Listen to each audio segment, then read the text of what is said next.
Same time, same city, same TV station. Yes, it's time to talk sports. Good morning, sport fans around the world. I am Samuel Odi, and I'm not alone in the studio this morning. I am with. Okay, yeah.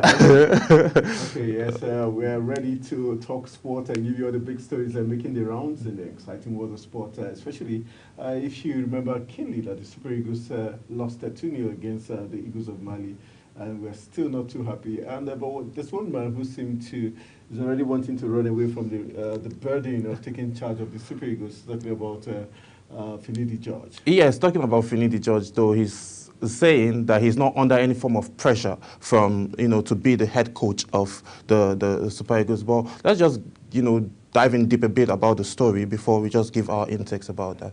So, Finidi George said, I'm not under pressure to coach the Eagles. Finidi George, head coach of the Nigerian Football League side, Eimba, has stated that he is not losing any sleep over getting the Super Eagles job as a permanent coach, that's on the permanent basis. Earlier this month, Nigerian Football Federation declared that the position of the Super Eagles head coach vacant following the exit of Portuguese Jose Pizarro, who led the side to a second-place finish at the 2023 African Cup of Nations in Ivory Coast in February. So, he said he is not. Do you think he should be under kind of pressure? Because this, the two matches that were played was, should I say, more like a test to him? So should he be under pressure for not getting those 2 wins, getting 1 win and getting... pressure is the name of the game. Once you're a footballer, you're under pressure. Once you're a manager, you're even under more pressure, because whatever decision you take in terms of the tactics, the formation, the selection of players you make, if it turns out right, you get the credit. If your team loses, you also get the boot. For Finidi George, I think he'll be lying to himself if he says he's not under pressure, and because Super Eagles is a big brand. Nigeria is a big country when it comes to football, especially in the African continent. We are one of the best teams in Africa. Current FIFA ranking tells us we are the top 3 countries in Africa, especially if you look into the fact that recently, based on the performance of the Super Eagles during the AFCON, the 34th edition of the African Cup of Nations, where we came out second best to the host, the Elephants of Cote d'Ivoire. It means tactically Nigeria is the second best team in Africa, and if you judge that, you know that Nigeria is a big team. Finidi George is having a very massive team in his hands to a very coach. Big brand to manage. Those 2 matches, whether you like it or not, was a test for him to see if he should be the one to be given the job. And I think the NFF, led by Ibrahim Bousso, was being very smart, trying to test if he had the capacity to lead the Super Eagles. Yes, he won the first game. The second game he lost against the Eagles of Mali. The question is, against our bitter rivals, a bigger team in the Black Stars of Ghana, you could beat them and your team played well. So why did your team go backwards against the Eagles of Mali? Not to put Mali down, but the fact that they went 2-0, gather the pressure against the Black Stars of Ghana and win. Against Mali, we expected an improvement rather than go backwards. But for him to now start saying he would not stand the pressure, he would rather go back, shows he's already defeated, shows he doesn't have the balls to take charge of the Super Eagles. And once you start making those statements, those in the glass house would technically believe that we are not strong enough to carry the Super Eagles. And so it means the likes of Emmanuel Amunike, Dan Omokachi and others who are also staking claim for the Super Eagles job might be the ones given the job to do. But this is press story, so he might not have said categorically he's not willing or he's scared or whatever. So in the coming days and weeks, we'll get to see if the NFF believes Finidi George has the capacity to lead the Super Eagles. In terms of his playing style, the experience, yes, he played in Nigeria, Rivers United, played for Ajax. Champions League winners. He went to Spain, played for Real Betis, so he's got the experience, and he has played under world-class coaches. He played for the Super Eagles, 62 caps for the Super Eagles, was one of the best 7 in the world at a particular time. He has the credentials, but can he get the job done? It's a big question. Okay, so who do you think now the NFF should start focusing their attention on to be the head coach, or should Finidi just still remain as the assistant head coach and then they get someone with the balls to be able to... The way it is now, it's going to depend on, we're in Nigeria, lobbying is going to come into play. But if the NFF believes that they're impressed with what the job Finidi George has done currently, then he might still remain there. But the truth remains, they've got Emmanuel Amunike, who took Tanzania after 50-plus years to the Cup of Nations. Yes.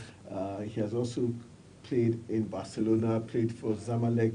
He has experience in the continent and also international scene. He discovered the likes of Vitor Osimhen. Yes. He really has good eyes for good talent. He's got good eyes for talented players. He has carried the national team. But we're talking about under 17. Under 17 is quite different from the national team. But for the fact that he had the guts to go out there, take Tanzania that far in the Cup of Nations, even though they couldn't deliver the goods at the Cup of Nations proper, it means Emmanuel Amunike still remains a very strong candidate to become the Super Eagles coach. But one thing remains, we've got Cerezo, in the person of Emmanuel Austin Eguavon, who is currently the technical manager of the NFF. Just a few days ago, he was sent to Germany to go for a refresher course. He has handled the Super Eagles several times as interim manager, so he's also up in line to probably get that job. So it's going to be a very interesting litmus test for the NFF to decide who they think deserves to coach the Super Eagles. Okay, the NFF are actually looking to make an announcement of who is going to be the head coach of the Super Eagles come April. So our fingers are crossed, and we wish all the applicants luck. But the NFF should also pay attention and get us someone who has the balls, who has the capability to, carry the team forward, not just carrying us forward, winning the game and winning games and games. So after the loss in Morocco, that's the second game, the acting or standing captain for the Super Eagles had this to say. He said we can't afford to let ourselves down. And speaking about Kenneth Omeruo now, he said we can't afford to let ourselves down because the Super Eagles interim coach, captain Kenneth Omeruo said, has assured that Nigerians will not filter in their bid to qualify for the 2016 World Cup in the United States, Mexico, and Canada. The Eagles missed the last edition of the competition in Qatar 2022 and are currently third in their Group C with 2 points behind leaders Rwanda and South Africa, who are on 4 and 3 points respectively.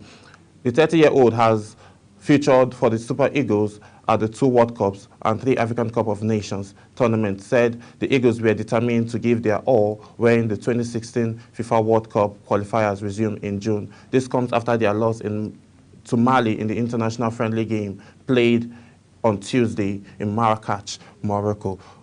This is what Murray is saying, that they are not giving up. I think we've had too much talk, less action. In 2022, we're on the route to Qatar 2022 World Cup. We had the Super Eagles players come out, gave Nigerians different form of assurances, but at the end of the day, they couldn't deliver the goods, and so we didn't qualify for Qatar. This is en route 2026 World Cup again. They're beginning to talk the talk, but we don't want players that are going to talk the talk. We need a team that is going to walk the talk and deliver the goods. So what's most important is for the Super Eagles to win their matches and so that they can qualify for the 2026 World Cup, which is going to be a very large one because we have Mexico, the US, hosting this World Cup. And it's going to be disastrous for one of Africa's best teams not to be at the World Cup two editions in a row. It's going to be devastating for Nigerian football lovers, for even the football, our players, because our players need to be at the World Cup. Because that's when their market value is going to be on the rise. Up, yes. There are lots of funds that comes to federations who qualify for the World Cup that FIFA gives to every federation that's going to be going to the World Cup. And so if we do not do well to qualify, we're going to miss out on all those. And the market value of the Nigerian national team is going deep, of seeing the green, white, green jersey hoisted at the World Cup is another big factor, and missing at that global stage is not going to do us any good. So I think we don't need Kenneth Omeruo to talk more. We need them to deliver the goods. For Kenneth Omeruo, he should be also nearing his end with the national team. He's been to 2 World Cups. That's technically 8 years, in the national team, aside the years he had in the junior team. Cadre. Then he has been to 3 Nations Cup, and I think he has given his very best in terms of commitment to the Super Eagles. We should be looking for fresher, younger players who are going to carry us to the World Cup and ahead over the World Cup.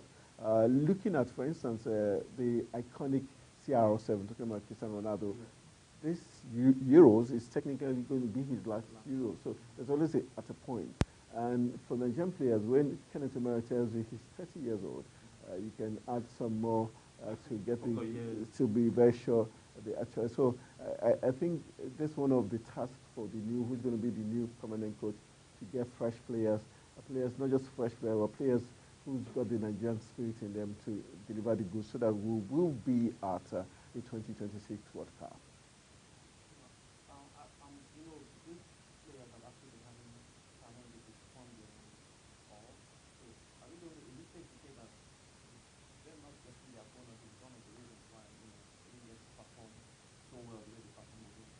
I think if we are talking about local players not getting their fund, their allowances.